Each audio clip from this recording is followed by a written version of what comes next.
Okay, so it's a pleasure to start this meeting. I hope that all of you is available to hear us. Please tell us if you have any problem with this. And good morning, Gregory. And good morning, Neil. We are really excited to have you both here with us today. Let me just introduce the community of knowledge of MONALISA project. We start this effort of building a community of knowledge on land degradation and desertification within the MONALISA project, that is an Horizon project funded by the Soil Mission, and it's one of the two sister projects on desertification together with the TerraSafe project, and we share part of this community with our sister project. This of the Café Talk series is one of the activities of the community, and this is the second cafe we organize. The first was on sustainable solution, and especially on microbial-based solutions against the land degradation and desertification. And the video is available throughout the website of the project, monalisaforland.eu. And today, the topic is about the methodological approaches and recent updates on artificial intelligence, machine learning, and remote sensing against land degradation and desertification. And we have two keynote speakers, very, very important, and we will explore the topic with them, so stay tuned.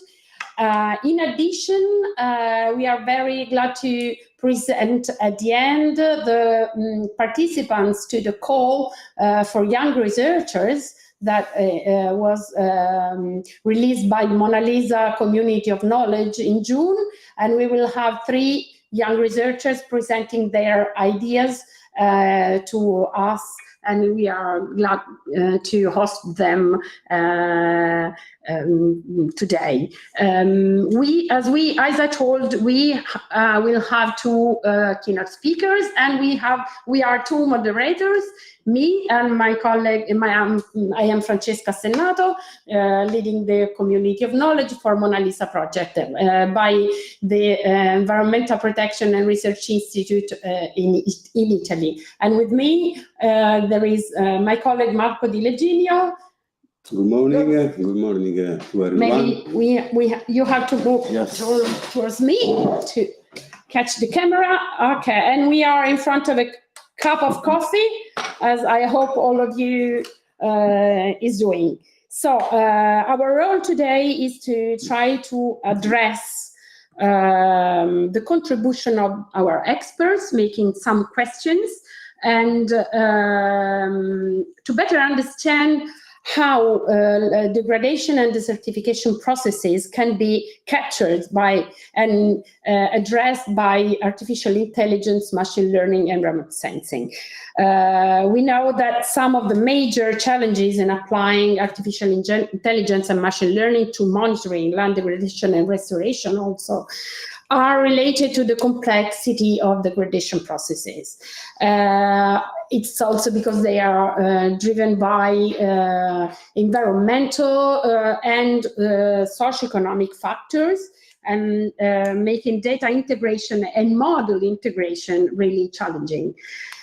We know that more research is needed, and we have data limitation, lack of labeled data sets, problem in transferability across different environments, and also computational demands. And there are also issues on the perception of these models and the usability for decision makers, being these artificial intelligence models perceived often as black boxes and with weak ground validation and limited accuracy and credibility of model outputs. So we have to discuss and research a lot. Let me add to all of us that we can We have a big lie that is the recently approved soil monitoring law for Europe. We are very excited about this because this directive, we hope, will pave the way to achieve land degradation neutrality in Europe, and all efforts to let this being real now are welcome, and we can start discussing today about this technology and models can help us. We now start with the presentation of the first two questions. Prepare to introduce the topic, and consider the audience that you can send us additional questions by the chat, and we will try to answer at the end of the first block and of the second block after. And now I ask my colleague Marco, please, the floor is yours to present the first two questions. Thank you, Francesca. First of all, today we discuss, as already said by Francesca, about the support that artificial intelligence, machine learning, and remote sensing can give to better understand land degradation processes, and the definition in particular of the indicator 15.3.1 of SDG. We can give just a quick overview of the world of artificial intelligence. We can consider two main blocks. On one side, there are models designed to create text and assist.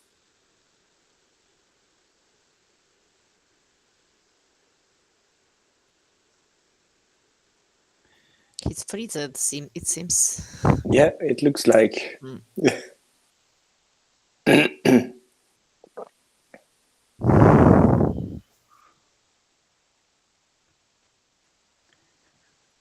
We could start making something up, Greg.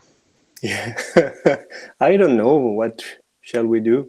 Because we got the question, so we can start the discussion. Yeah. That's not fair for. Please forgive Francesca. us. We have some technical issues. We are trying to solve as soon as we can. Very sorry for this. No problem. Just a quick check about the system. Otherwise, we move on the mobile, on the laptop. Last resource, but first resource as ever. Francesca, Okay, it appears that the rest of us, the communication is operating normally. Mm-hmm. Okay. Yes. So if you like, we can start talking. We can about go on using my mobile, no problem. Okay. Yeah. Looks good. Yeah, Okay. looks perfect. Yeah. Thank you. No, so stop, Lisa. It's okay. We move on this. Perfect. Okay. Sorry for this. We can divide the world of artificial intelligence into two large blocks. On one side, we can consider models designed to create test and assist the programmers for the creation of script in any languages, for example, Python, JavaScript, and so on. And we know well ChatGPT, DeepSeek, Perplexity, Gemini, Cooled, in general, large language models.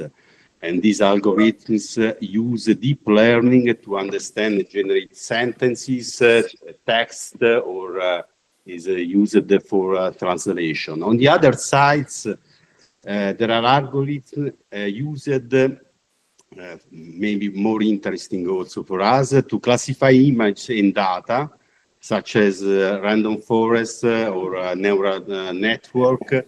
And these not generate languages, but analyze data, variable, statistics, to divide the information into categories, for example, also for mapping the landscape and according to different environmental classes, for example, uncovered classes.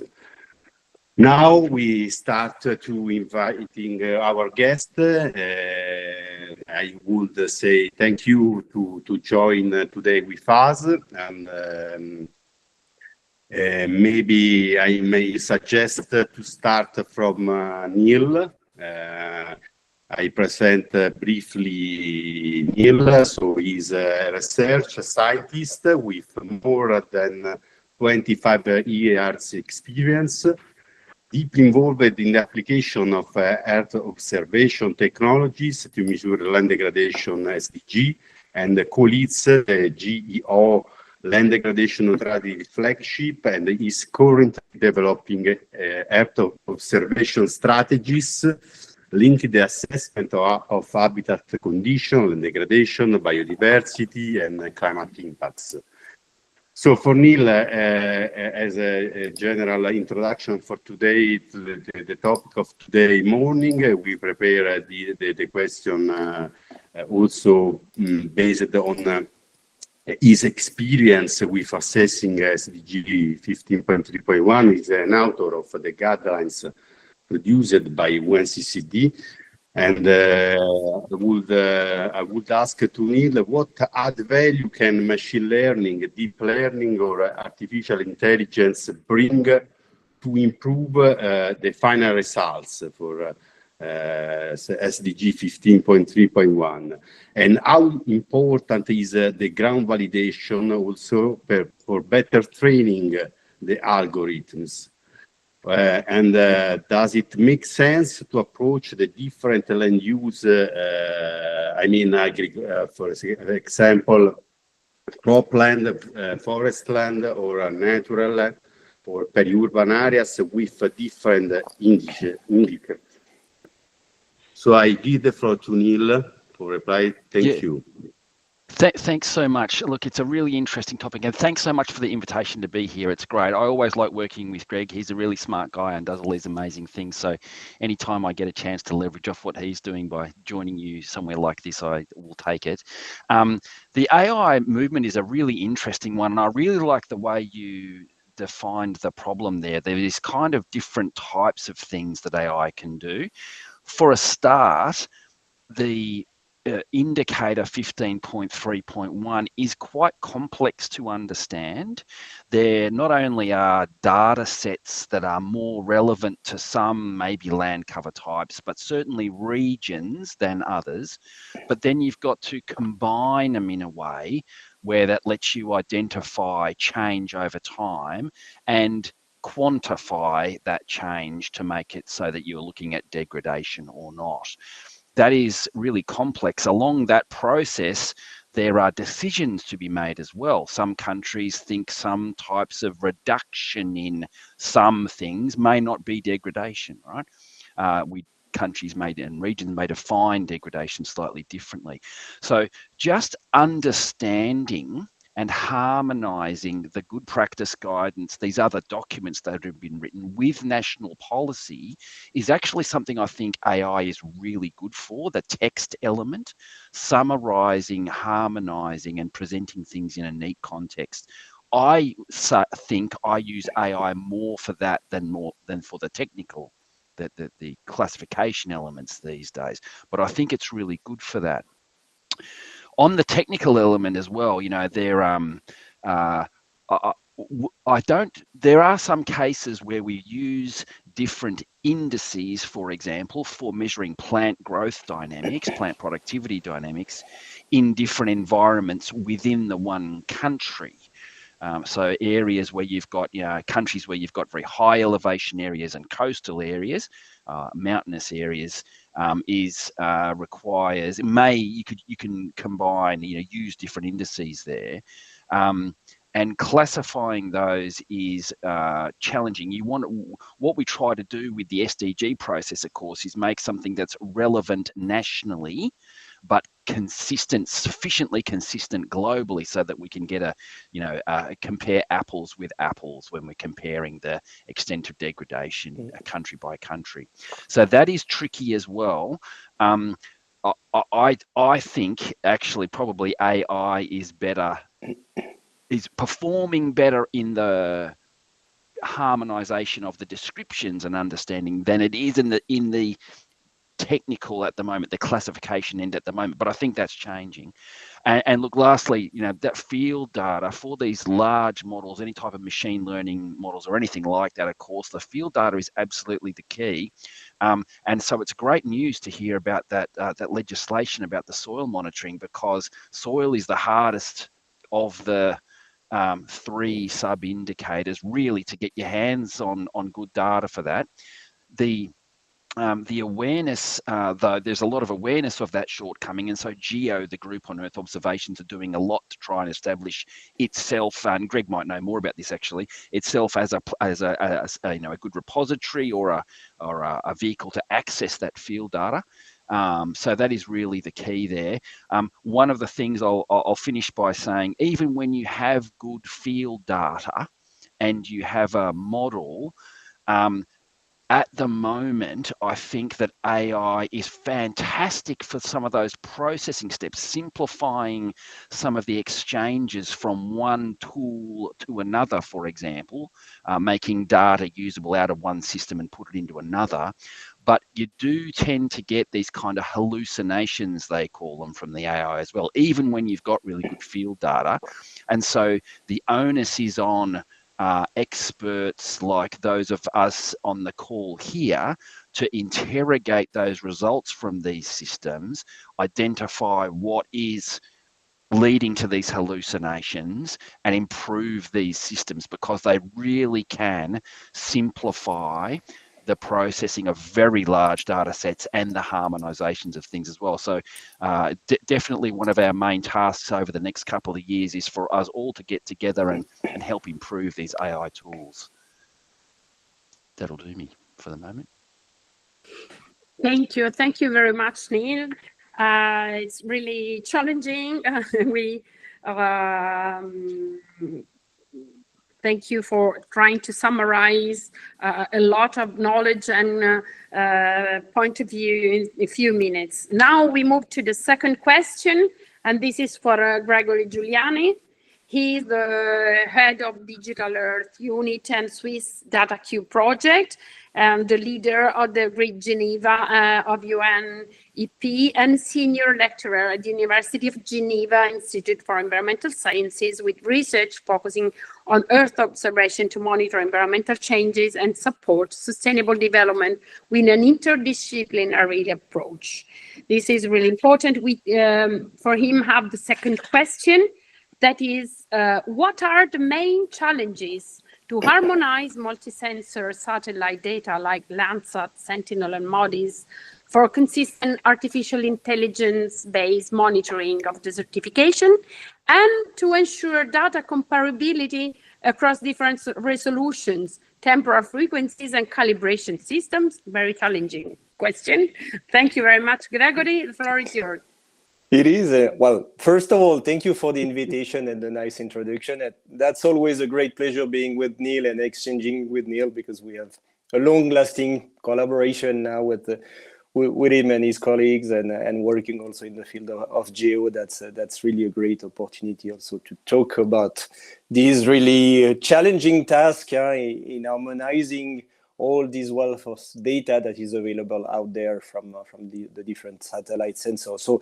So yeah, we can spend, I would say, a full day discussing about this issue related to the different integration of the different sensors. But I would say, in short, probably we need to differentiate between there are different fields, but one of them is obviously the spatial resolution, which is really, really challenging. If we think about MODIS, for example, compared to Landsat and now Sentinel-2, it's an issue also in terms of spectral radiometric resolution. There are some inconsistencies that we need to solve.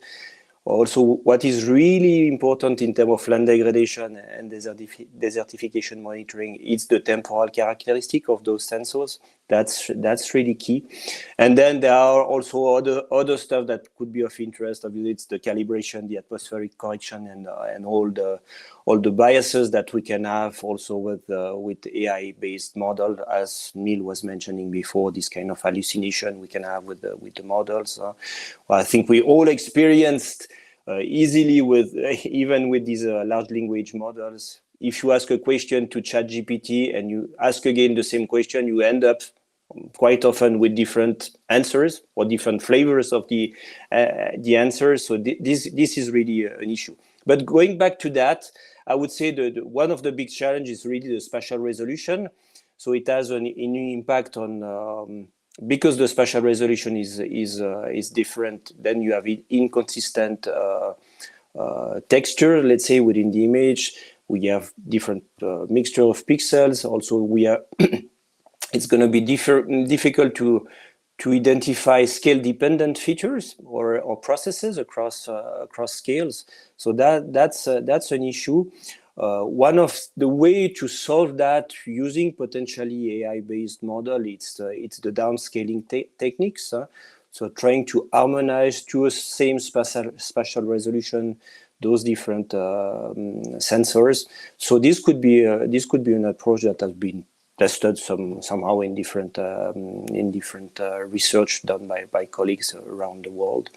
And then one thing that is really coming out, it's the use of these neural networks for enabling this kind of multi-scale feature. So it seems that it's performing quite well in terms of fusion of data regarding spatial scales. Then really the second hard topic, it's really the spectral inconsistencies. If you take, for example, a simple vegetation index like the NDVI, you cannot compare directly Landsat versus Sentinel-2 NDVI, or even worse, MODIS NDVI, because they have a different spectral width. So you need to harmonize these different spectral responses across the different sensors. And here again, machine learning or deep learning based method can be quite helpful to translate and find those small differences and harmonize the data together with that. And we see also the emergence of what we call hybrid models. So you can use an AI-based model together with a physical based models, and then you can constrain the AI-based model with the physical-based one. So this could be also an approach to overcome these spectral inconsistencies. And then I would say the third really big challenge is the challenge related to temporal inconsistencies, because obviously we know that some of the drivers of some of the processes that can occur on the ground, they have different temporal frames. There are some of them are on a yearly or decades, and some of them are really fast. If we think about also changing in land surface phenology, for example, this could be from one season to another. So here again, we need to come up with indicators that are really relevant, that are temporally aligned. And this is really a key issue. And here again, there are many machine learning based models that can help this kind of spatio-temporal fusion across space and time, and that's really key. And I would end up maybe with one challenge that was briefly mentioned before also, is regarding the transferability, because this is one thing to do a model for a given year on a given area. That's fine, that's one challenge. But then the scalability and the transferability of those models to different parts of the world, or even just through time. So you have a model that is running for a given year, and then could you take that model, that pre-trained model, and apply it on a subsequent year? That's a key challenge. There are methods also based with transfer learning methods that could help transferring through time and overcome also this issue again of this ground-based data, so validation data sets that could be really challenging. Thank you very much, Gregory. We have a lot to think about and to work on. Okay, now we are in time for start with the second slot of questions. And Marco, again. Okay, we are ready for this second round. So is about we come back to the large language models, and in your opinion, this question is addressed to both speakers. What are the limits, and what do you think about the reliability of the information found by ChatGPT, Gemini, DeepSeek, and the other systems? And in terms of land degradation desertification reporting, do you think that that is better to provide to all nations a sort of a black box that calculates everything, or allow member states the freedom to calibrate and the input data and their thresholds? So who wants to start? The question is addressed to both. I don't know. Well, look, I can just add some comments here. One of the things that we're seeing in the science community is really people, building more large language models, specific large language models around a theme. And so you're getting these, to answer your question directly, I think those hallucinations are a real issue, and it still takes expertise to cast your eye on any AI output to just make sure that it's right, and that covers any field. And so I think in part, in response to that, we're seeing people building specialized large language models for specific purposes. And there's one being built in Geo, for example, really to sort of harmonize data sets and things like that now. And so as that process evolves, I think they'll get more and more accurate. And there's also methods, the RAG processes and things which do compare, dedicated looks at reference material with the AI generated output to minimize the hallucinations. But I think we've got a little way to go there. My view with the Geo LDN flagship, one of the things that we've tried to do there is to provide through the toolbox that you can access on the site, a suite of tools that are useful for assessing land degradation and planning to reduce land degradation. And so what we're presenting there is kind of what I call a curated suite of potentially interoperable tools and techniques that can be used by anyone to assess and plan to reduce land degradation. And that's the same philosophy as I think building these sort of bespoke large language models, right? There is an advantage in going a little bit smaller in for some applications, and I think we're seeing some evidence of that now. So my approach has been to go a little bit smaller, but there's definitely some creative opportunities, I think, when you keep things wide open. You've just got to really understand, be able to interpret the outputs in terms of whether they make sense or not. Thank you, Neil, for your answering. We appreciate a lot the creative solutions, and we know that not one solution is good for everything. So we need to go deeper and develop both sides. Now, if Gregory wants to add something about this topic on large language models. Yeah, I think that, Neil is absolutely correct in his approach in using these large language models, because I think we have this tendency to chase these kind of innovative tools and apply it quickly. But I think that's important to get the necessary also knowledge to really adequately use these new kind of resources. They are extremely useful. It's not in discussion at all, I guess. But we have to really use it carefully, and that's extremely sensitive, I would say, because if we talk about land degradation, these are the topics where it really concerns a lot of people on the ground. So if we end up with conclusions that are completely wrong because we fully trust AI-based models, that's going to be an issue. So we need to really be careful with that, understand the mechanisms, understand the way we can really embed those new resources within our workflows, let's say, or information workflows. And that's the way also we are trying to apply it here at UNEP. Also, we have ongoing discussion in training specific models for environmental issues, so that they become, let's say, a kind of expert on a specific field. I don't trust too much these kind of foundational models that can do everything.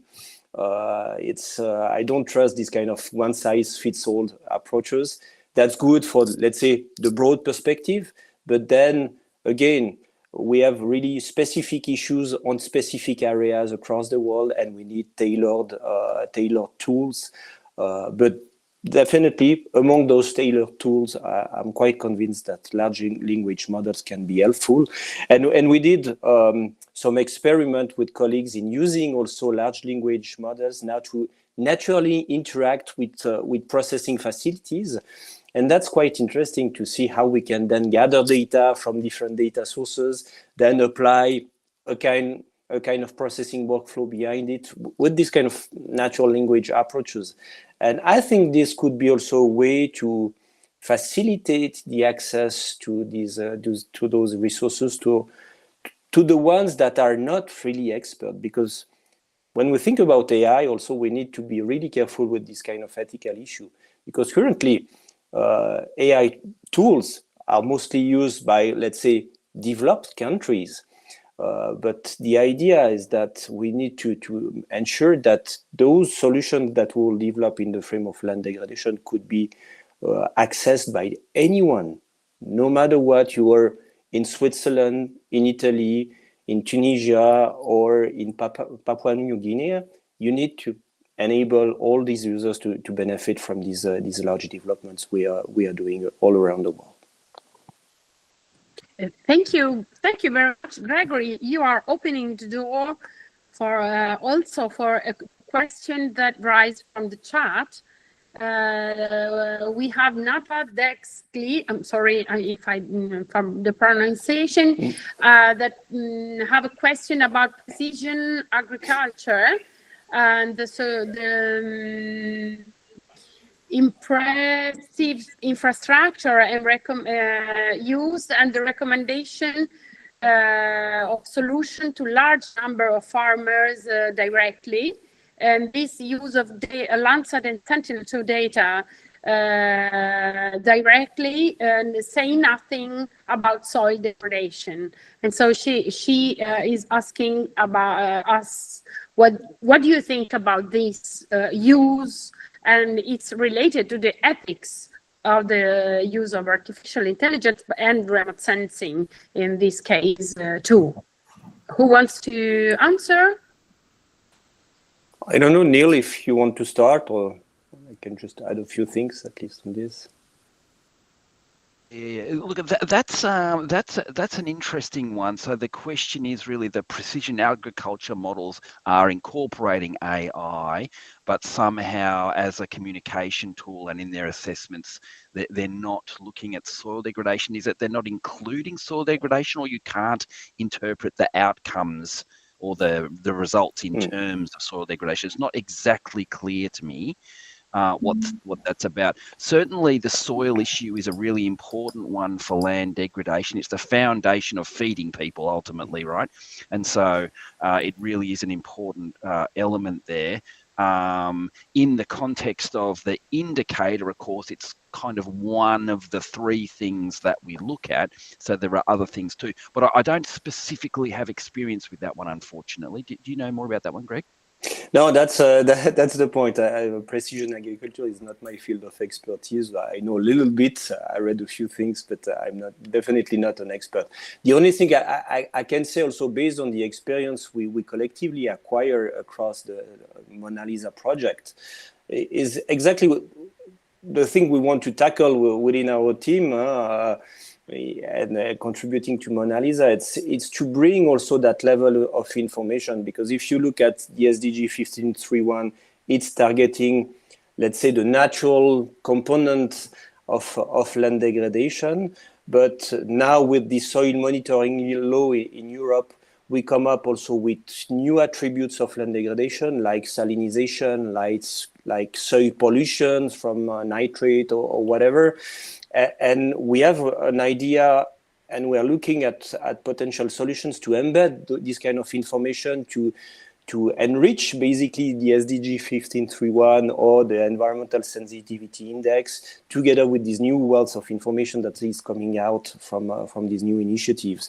And this could potentially increase the knowledge also related to these to those processes, and possibly also contribute to this soil degradation information at the field level. But I think that Nata raised his hand or her hand, I don't know. I'm sorry for that. Yes. Please, Nata, if you want to intervene, but be short, please.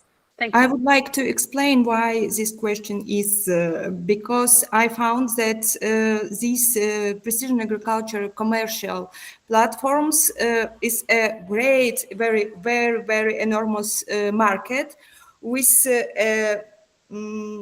developed infrastructure, and they directly advised to farmers. They work directly with farmers, and many platforms include these decisions on satellite and remote sensing, and they offer NDVI as a primary tool for all types of land management. And we see that satellite maybe figures are not perfect, yes, and has some limitation. But farmer doesn't know about this because some decision in platforms don't say about this, and no tools for land degradation assessment in any of them. No tools. They think about that, and it's platforms like parallel universe to scientific universe. It's something is absolutely another, and we don't know what they offer as to be true. Thank you. Thank you very much, Nata. I see that Neil wants to say something, to reply, to add something. Yeah, look, I can't comment on the specific platforms. All I can say is that the land degradation neutrality part, understanding your degradation and planning to reduce it, is a big part of the focus of the science on this now. And so that we're sort of moving from global assessments to local assessments to planning right now. I liked what you said at the start though, Nata, and I just wanted to add quickly, you know, AI is a bit of a buzzword, right? And there are pros and cons with that. Now, one of the things that happens is that when you talk AI, all of a sudden, some sectors of the economy, you know, prick up their ears. Okay, the private sector, for example, has been something that's been very difficult to engage for a lot of these global problems for a long time. Suddenly AI is emerging, and suddenly the private sector have got an interest. They see their way in to be able to helping to assess this. So while I think it's still our job to make sure that we interpret these AI tools in terms of what we know about the reality of land degradation in a particular use case, one good outcome from all of this buzzwordness is that all of a sudden the private sector are in the game. And so I think Nata, I sympathise with your problem. What I'd say is it's very early days, and we've got a lot of opportunity now, I think, to help guide those private sector and philanthropic organisations to make sure they improve the quality of the information that they provide to us, and that will be a wonderful outcome. Thank you, Neil. Then Gregory, thank you. Yes, thank you. A little bit. Yeah, no, just to add, maybe because I think Nata is touching also a point that is really relevant in that field, is the fact that we are still lacking also and not communicating about uncertainty related to the product we generate. And that's really key, because then you build also the trust within the user you are working with, and that's really key. And this is really a challenge that is not yet tackled within the land degradation / desertification community. And this is definitely something we need to carefully work on it and strongly consider in the research we do, because that's going to be really key. Thank you very much, Gregory. We have a lot to work on. Let me say on this particular topic that MONALISA project is working also on the development of decision support systems based on models and solutions and all the knowledge that is going produced within the project. And one of these tools will be on land degradation.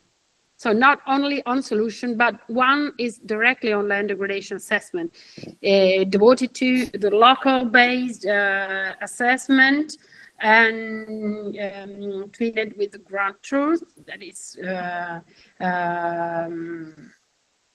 in that careful use that you both mentioned. This is really important to be very careful, act local, and be consistent with ground truth. Now, it's my pleasure to start with the final part of our meeting. It's about the future of research on the topic. I am going to present the three young researchers that participated in the call for young researchers from MONALISA Community of Knowledge. The first one is Shahzoda Alikanova. Are you connected? Can you show yourself? I saw that. Hello, everyone. Sorry. Hello. Okay. Went off. I just muted myself. Okay, it's gone now. Okay, thank you very much for being here. Shahzoda is a PhD in conservation ecology at the University of Oxford, and now she's working for the ODI Global Climate Sustainability Program in London. She is the winner of the competition, and she will be receiving a support provided by DNI International to participate in a conference related to the topic. And this is part of the pack that the Community of Knowledge of MONALISA project make available to young researchers. So we are really happy to have you here. Thank you for participating in the call and today's meeting. You have 5 minutes to present your ideas and your research suggestions, and the floor is yours. Thank you very much. I am trying to share my screen. If I may do this. Is it working? Yes, not yet in presentation mode. Can you see it? Yes, now it's perfect. Thank you. Okay, great. Thank you very much. I'll try to be on time. So basically, I'm suggesting to use modified soil-adjusted vegetation index to track vegetation dynamics in dryland ecosystems. And in my particular research, I was focusing on the South Aral Sea region, which is located in Uzbekistan, which is an exceptional dryland ecosystem. So when we look at the challenge in drylands, we know that some of the global databases, such as MODIS, do overestimate vegetation productivity in drylands, and they have very coarse resolution for local monitoring. And in this particular case, I discovered that this region, the Aral Sea region, is misclassified mostly because, for instance, the Copernicus Global Land Service database does show that this region is desert, while in fact it is being heavily afforested and revegetated. So we do also have some gaps in reporting to the UNCCD when it comes to land cover data and the SDG, as it has been mentioned earlier, 15.3.1. Here as well, you can see in the region there is missing data, while in fact there is very strong revegetation going on. So I'll just move further with the objectives. So basically my objective was to try and see whether MSAVI could be used to identify vegetation productivity trends, and if it also could be used as a proxy for biomass estimation. And I was using different tools. I used remote sensing analysis. I did some field validation, which I thought was very important in this case because it was the first effort to collect field biomass data in the study region, which is misrepresented in all the global databases. And also the next step was to do statistical analysis and try and see if there's any correlation between ground truth data and satellite images. So this is graphical abstract of all the steps. Hopefully you will be able to read more if you're interested in the paper itself that has been published. I was basically using Landsat 8, which is open source data. And since I was tracking vegetation dynamics for the past decade, I was using Landsat because Sentinel was launched much later. So what results do we have now? First, we do have an answer that MSAVI is a good proxy to track vegetation dynamics because it does show spatial patterns. It does show real, like satellite images do match real ecological processes on the ground, as you can see from the image here. The thresholds were also validated in the field, and they do show degradation hotspots, which used to be water bodies or wetlands earlier. And then they also show, I mean, the MSAVI values do show the improvement areas here, which are being revegetated or afforested. And the second research question also has a positive response. So we do think that MSAVI is reliable in estimating biomass, specifically in dryland ecosystems, because we discovered there's strong correlation between the index values and, again, the field biomass data. And the key insight here is that in dryland ecosystems, it's very difficult to use specific models because, for instance, linear models in our case failed. They did not capture relationship in different types of densities of vegetation. In drylands, most likely, there is a very non-linear relationship between vegetation indices and the field data, field biomass. And in this case as well, MSAVI was very successful in integrating density effects. So it does show as serve as a comprehensive proxy in showing different densities like sparse or moderate density vegetation regions. So this research, we think that it is novel and has some very practical impacts. Again, it is one of the first validated MSAVI biomass frameworks for afforested dryland, specifically in the research area, which again is a massive land of 5.5 million hectares, which is absent from global databases. And it does, this research does fill some critical gaps in SDG 15.3.1 monitoring in some remote and data poor regions around the world. So basically this research results can be upscaled to other drylands as well. And it also demonstrates localized mapping and data collection is very essential, as some speakers have already mentioned that global databases, global products are very coarse, and we do need some ground truth data. It again does have some practical impacts for different types of stakeholders, policymakers, land managers, the global community, as well as for the local decision makers when they have to report about the afforestation, land reclamation, revegetation, and carbon credits reporting to different frameworks or different conventions. So this is basically in a nutshell. Thank you very much. I'm sorry I had to rush because of the time limits. Thank you very much, Zoda.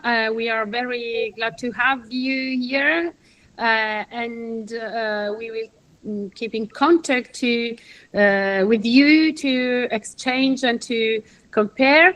I am sorry for the other participants.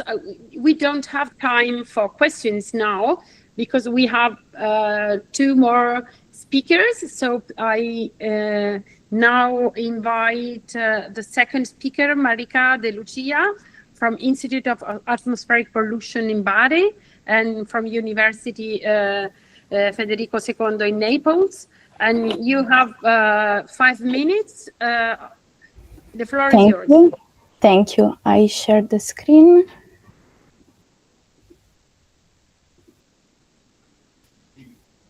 You can see the screen. Okay, yes, so not in presentation mode for now. Oh. Now is in presentation? No, not yet. Now? No, I'm sorry, but if you enlarge it, maybe it can work the same. But you can see the slide? Yes, yes. Okay, so good morning, everyone. And today I'll briefly present the preliminary results about SOC, that is a soil organic carbon assessment from an ongoing work that we started about a year ago, and we are now resuming within the MONALISA project. So given the recognized importance of soil organic carbon in the scientific community as a key indicator of soil health and land degradation and desertification, the challenge of spatializing SOC is an open issue in the scientific community. For this topic is very complex. Indeed, these complexities stems from several challenging characteristics that comes from, for example, the fact that the traditional monitoring approaches fails to capture the spatial heterogeneity of the distribution of SOC. The long-term analysis in SOC trend evaluation is difficult to achieve, and also the available global mappings operate at medium and low resolution, like 250 meters to 1 kilometer.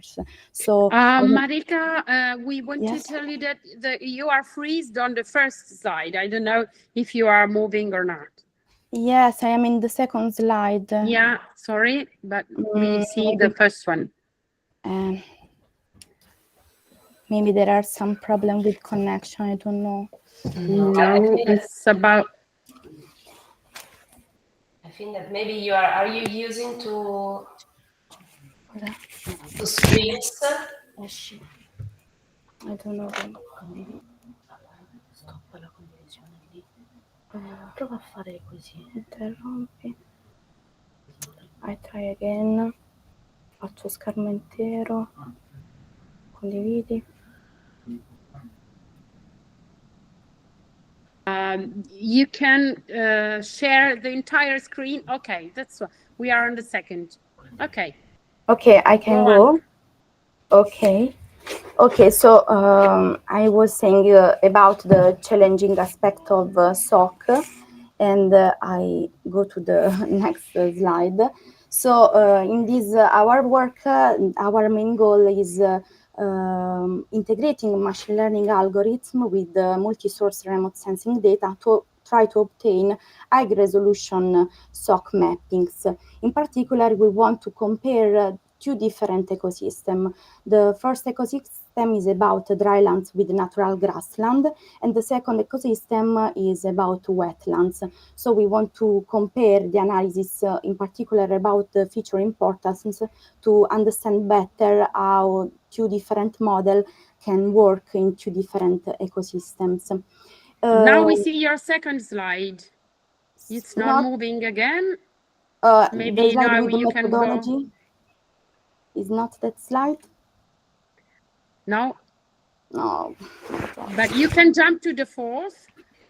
Exit Okay. and come in again.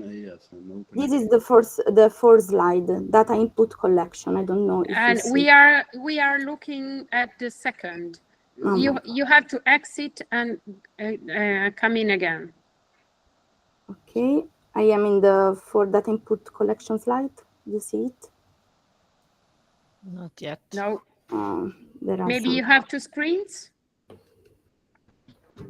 I try. Sorry. Do you have this? You have to share the entire screen, not the presentation. The entire screen. You see my screen? Yes. Yes. Now we are in the fourth slide. Okay. So I was saying that so far we only have approached only with the grassland ecosystem, focusing in particular on the Alta Murgia study area, that is a study area within the project of MONALISA. And we try to collect different predictors that are linked to SOC. And so we started to build a data cube of predictors from different satellite products like Sentinel-2, Landsat, and Sentinel-1 to have different predictors that give us different information about, for example, surface reflectance and vegetation information. And then we use also topographic data like elevation and slope. As ground truth data for our model, we considered the value of Lucas for 3 different campaigns, 2009, 15, and 18. And as the first step, we apply a pre-processing pipeline where from the different point of Lucas, we only filtered the point that have the land cover equals to grassland and a particular climate zone of temperate zone, because we want to have a homogeneous training set that is equals to our main study area, that is Alta Murgia. Then on this data set that we are again on the data input collection slide. I am sorry for this, but it's better if you try to summarize a little bit. Otherwise, we are not saying in the 5 minutes you have. I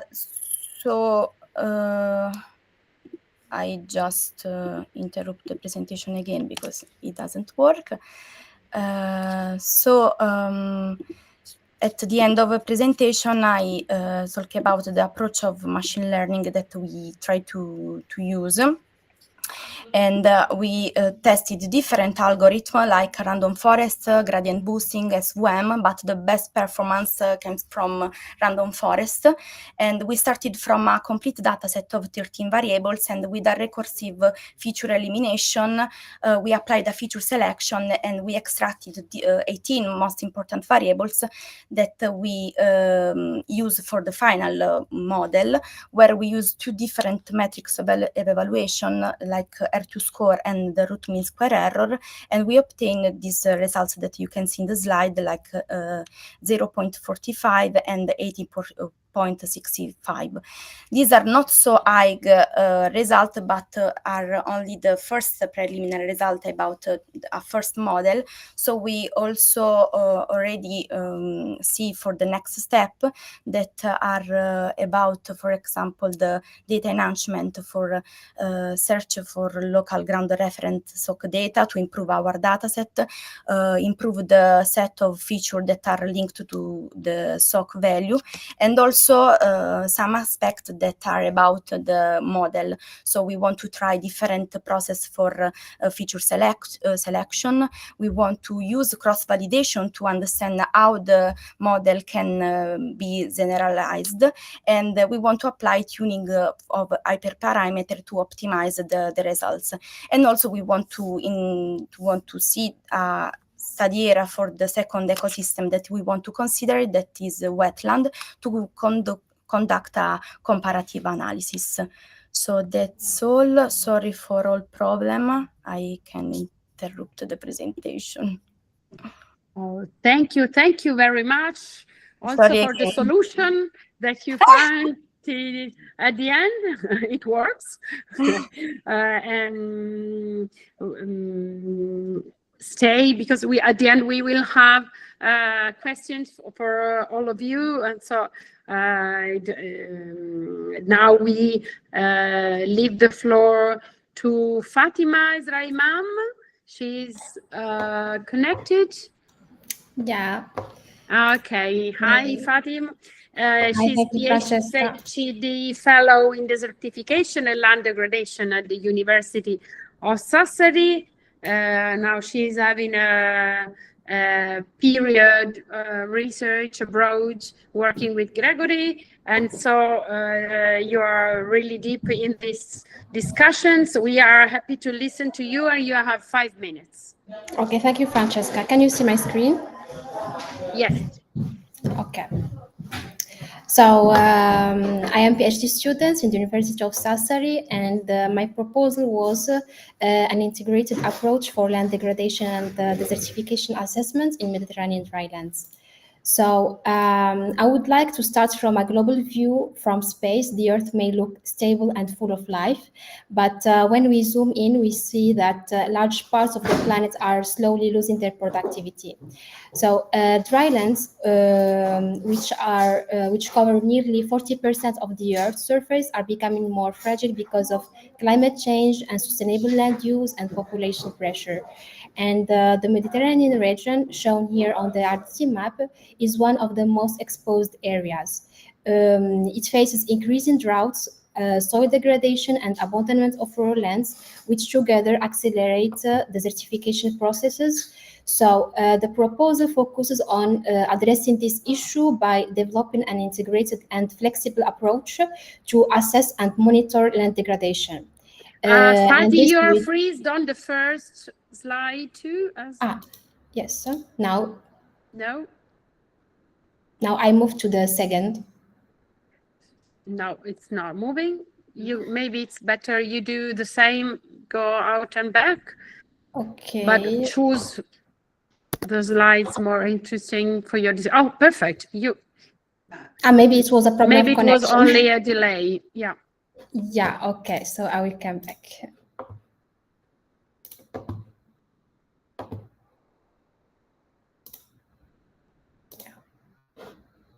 Okay. Now it's good. Yes. Yes. Okay. Yes, it is. So the main objective of this research is to develop an integrated and flexible methodology for assessing and monitoring land degradation, generate specially explicit risk maps to identify vulnerable areas, and finally, as a future perspective, explore the integration of machine learning to improve predictive capacity. So the first part of the research involves the selection of indicators organized into 4 main categories: climate indicators, soil indicators, vegetation, and management indicators. And once the indicators are selected, the next step is data integration using fuzzy logic. Each indicator is monormalized between 0 and 1. to make them comparable, then FADSI membership functions are assigned to represent different levels of degradation, for example, low, medium, or high. And the indicators are then weighted according to their importance, using FADSI operators such as and or weighted average.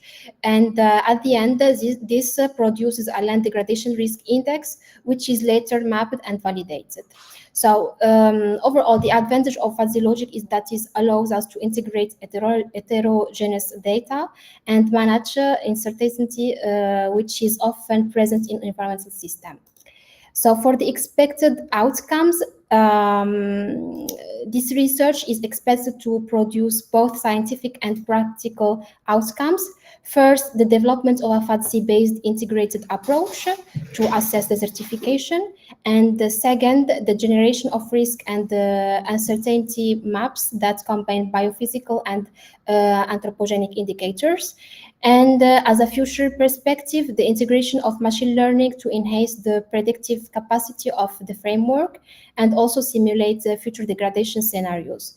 So the overall of this proposal is to contribute to sustainable land management and to support land degradation neutrality targets, particularly in Mediterranean drylands. And thank you. Thank you very much. Thank you very much, Fatih. I know that it's a very dense presentation of a long work you are doing. And now we have some minutes for some questions. If you have from the audience some questions for our three young researchers. And at the end, I have a question, final question for the two keynote speakers, and also for the young researchers. So I don't see any hand raised, so I go with the question, and then you are free to answer. And the question is this. What kind of advices would you like to make to young researchers starting to work on these approaches? And this is for Neil and for Gregory, and also for you three, Fatima, Marika, and Shahzoda. Look, I can start if that's okay. Yeah, thank you. One of the things is, what would I recommend for young researchers? The big data is the new thing that we've got to deal with, right? And there are great opportunities there and many challenges too. As a young researcher, you know, your technical skills will let you explore new ideas, and there's this great wealth of data out there now to explore, so that's fantastic.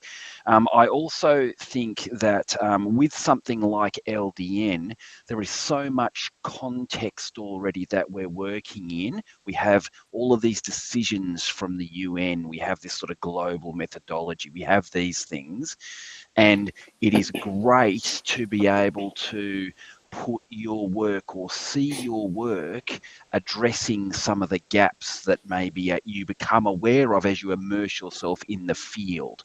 So the field of LDN is not just technical. There are policy decisions to make. There are different environments around the world to deal with all of these things.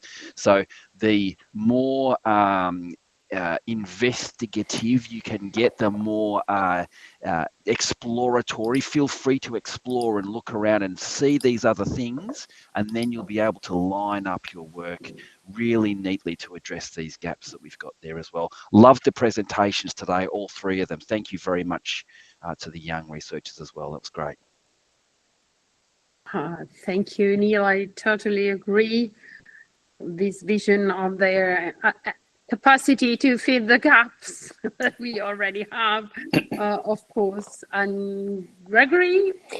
Yeah, first of all, I would like to congratulate the three presenters before, because they are doing really amazing work and really useful for the big picture on land degradation, and then they are really filling important gaps that we know within the community. So congratulations for that, and we're really looking forward for the next steps of your respective research. Say that also, I fully agree with Neil. I would say that from a technical perspective now, being able to manage big data assets using possibly also AI techniques, or at least statistical techniques, to extract these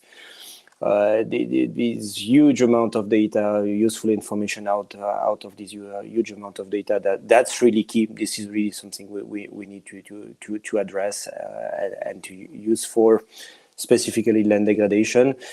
And beside that, I would say that what is also important as young researchers, I think the key aspect from my point of view, it's really that you enjoy what you're doing. So enjoy being involved in research and aiming to solve a real world problem. That's really key. That's the key aspect of research. Beside all the great research we can do with the best tool we can imagine, this is really a key point. So enjoy your work. Then echoing also what Neil said, I think it's important to stay really connected with people on the ground, because this is also a way to really solve this kind of real world problem. And we see in the news every day many issues across the world. So that's also a key aspect, I guess. Stay curious and open to new opportunities. I think that's one aspect that is interesting. And if I may be a little bit provocative, I would say that do not always follow what is mainstream. Being curious, you can also end up in ways you cannot imagine. And from time to time, we are trying to use these new technologies, fancy stuff, super complex systems.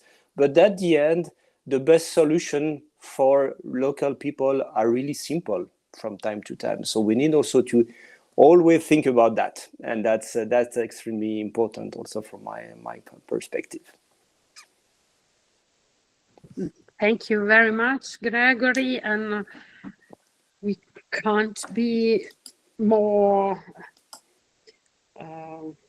in agreement with you about this. And this is one of the big part of the idea of making a community, to exchange, to be connected with people and to needs, especially local needs that sometimes we lost in our reasoning or in our problems and challenging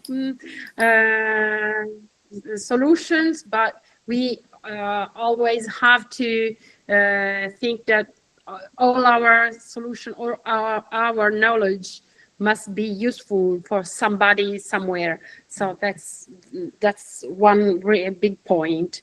And I don't know if the three young researchers wants to add something. If you want, now it's your turn. Don't be shy. If I may, yeah. I don't know if I can provide advice to young researchers, as I am one of the young researchers myself, but I would speak from my perspective and say, do not be intimidated to challenge the existing knowledge, because you know that the knowledge gap is always there. There is always missing capacity, and do not be afraid to challenge existing models. And because we know that models need to be improved. There's no such thing as a perfect model. So do not be afraid to suggest a new one if you think this makes more sense, and always base your information on the ground data, which is very, very important. And also, one of the most important suggestions, probably from my perspective, would be try to communicate your research outputs as widely as possible, because this is where the decision makers can change the way they approach the data. In the data insufficient regions, especially in my region, it is very common for government officials to rely on the global databases because it's the most convenient and the easiest way of approaching things, even if they know that the data are not sufficient.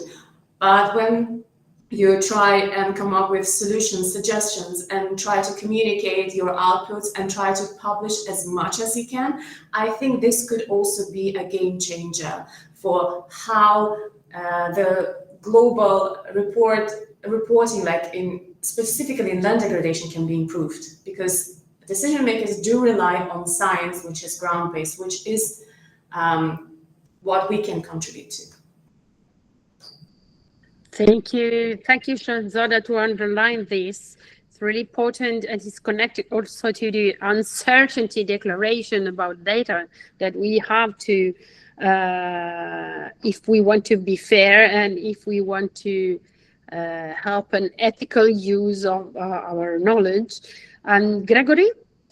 Yeah, that's a really good point that Shahzada raised about the trust in what we are building, especially in data scarce country. But I would say that even in data rich country, this is really a huge effort that we have to convince our respective governments to embed more and more these kind of approaches within their decision-making process. And just to give you a quick example, in Switzerland, so we implemented the SDG 1531 using our data cube, and so we have the fancy tools on one side. So we validated the approach. So we are able now to generate this SDG 1531 information for the government, and we come up to them and we went to them saying, well, we have the tool, we are here to support you guys. And because one issue that we saw is that the value that the Swiss government is reporting at the United Nations is of a certain value. And our result is twice higher in terms of land degradation. And we are a bit surprised. So we checked carefully if we did a mistake. And at the end, it ended up that we did not make a mistake. We applied the official methodology, whereas the Swiss government is just considering soil sealing. So what shall we do? And the answer I received from the government is, well, that's part of research. We don't care.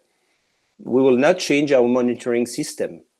So I know personally with our colleagues that we are not that good in terms of land degradation in Switzerland, but officially Switzerland is a nice country where land degradation is not a main issue. So what shall we do? I don't have the answer yet, but this is something maybe we can further discuss in the next Café Talk. What is real and what is not, and what happens if you don't see it? That's a very good point. Let me say that at the beginning, as Marco introduced, we were speaking about the possibility of nationals to apply national data sets, national methods to change thresholds, and this is permitted also in the global tools, and so it's a very light excuse to say that, okay, the black box said that everything is okay and I don't want to see it. That's the point of discussion, how to make, to remove the excuse to policymakers in not using research results. And I see that in the chart, there is a comment from Cristina Tarantino underlying that land degradation as a big challenge, and we need synergy and networking, and we are here exactly for this reason. So please participate in the community and give us your suggestions, propose also new ideas, new models, new events, or everything, especially on the socioeconomic sides that it's not really much explored. In this context, we are weak of research on that side, and also in the involvement of researchers in that fields, and we have to bring them working on soil and land topics. And thank you, Shahzoda, for your comments on bridging the gap between research and implementation. So we have these two sides, implementation and the policy. We will work on it for the future Café Talks. And now I leave the floor for final conclusions to my colleague Marco, if you want to say something, but also to our very important keynote speakers. So a couple of words to close this meeting of today. Let me before announce that the next Café Talk will be organized in early 2026, and maybe it will be on policy dimension of the land degradation and desertification issues. The floor is yours for final comment. Who want to start?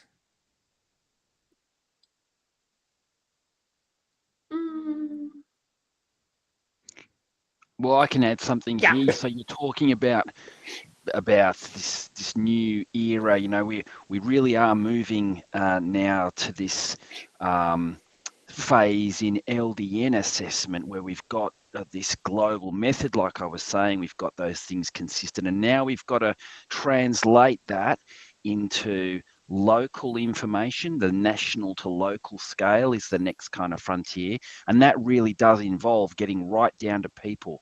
We want to be able to provide information that is useful to people who are, you know, wielding shovels and driving bulldozers and making choices about land use, for example, things like that. So that finer scale and that networking potential and that opportunity to communicate, the need to communicate clearly and build those communities is really ramping up. And so that's something that you know, across the UN and that kind of side of things is a really strong focus. So I agree entirely. I think there's this really great opportunity, some good, really great communities building. This is one of those, and it's so useful.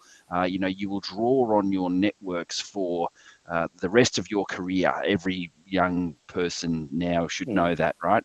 And so, yeah, really, again, thank you so much for the opportunity to join you here. I see there's a great value, and it's been really exciting to see these young people doing great things for this field. It'll be fantastic to meet you all in person and to keep working on this stuff with you, you know, into the future. So well done, everyone. Thank you. Thank you, Neil. We hope to have all of you in person in the meeting that we will be organizing on 2027. We will have a meeting of the community in person in Rome. So save the date to meet all of us in person, even into the 2 years time. Please, Gregory. No, just again to thank you for the invitation and this really great moment. I really enjoyed exchanging with all of you. That's always a great pleasure. And just to really recommend and echoing also what Christina was mentioning in the chat about the networking, I guess probably the best way, this is not the only one, but because the community is in place, it's really strongly engaged with the GRID initiative. Because even if it's at the global scale, then you can connect with many researchers across the world, contribute to a common goal all together, and exchange with, because there are a lot of really nice people involved already in the GRID initiative. So reach out with them, connect with them, and yeah, let's continue the effort all together to make our voices even more stronger, and really help the real people to target this really big challenge of land degradation across the world. Also by us, thank you very much for this, for recalling the importance of being present in the big communities.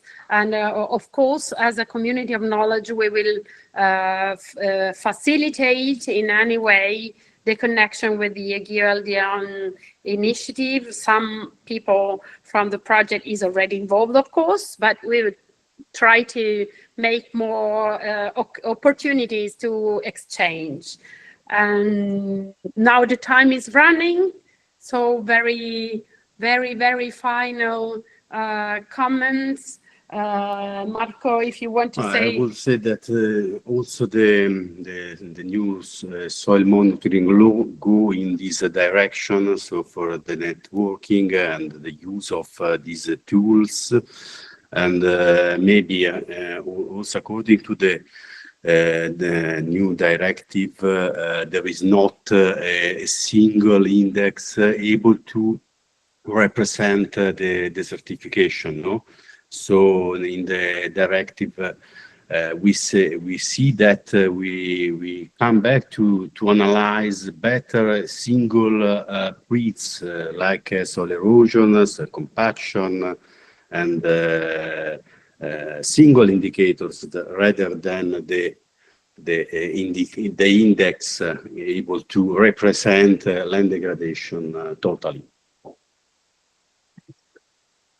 And it's really challenge this. We will be all going through all these parameters and thresholds at national level. Oh my God. And but at the end, let me turn to the policy side. The new inside the soil monitoring law, together with the approach that is more on ground based, is that we will have a management system and the collection of information through the time in order to be able to have the data that we need to fill the gap of the ground truth, that also to run models and to reduce the uncertainty and to improve all the work that we have been speaking about today. Let me say that this will be, and it's all only for Europe, but it's a sign that something has changed also in the decision maker head. So soil, it's one of the big pieces of decisions that we will have to face in the next future for several reasons, and it's not time to speak about this now, but let me thank you all very much for your knowledge, for your patience, for being here, for your time. Stay connected with the community and give us your suggestions also in terms of as soon as in terms of policy brief, but because the project will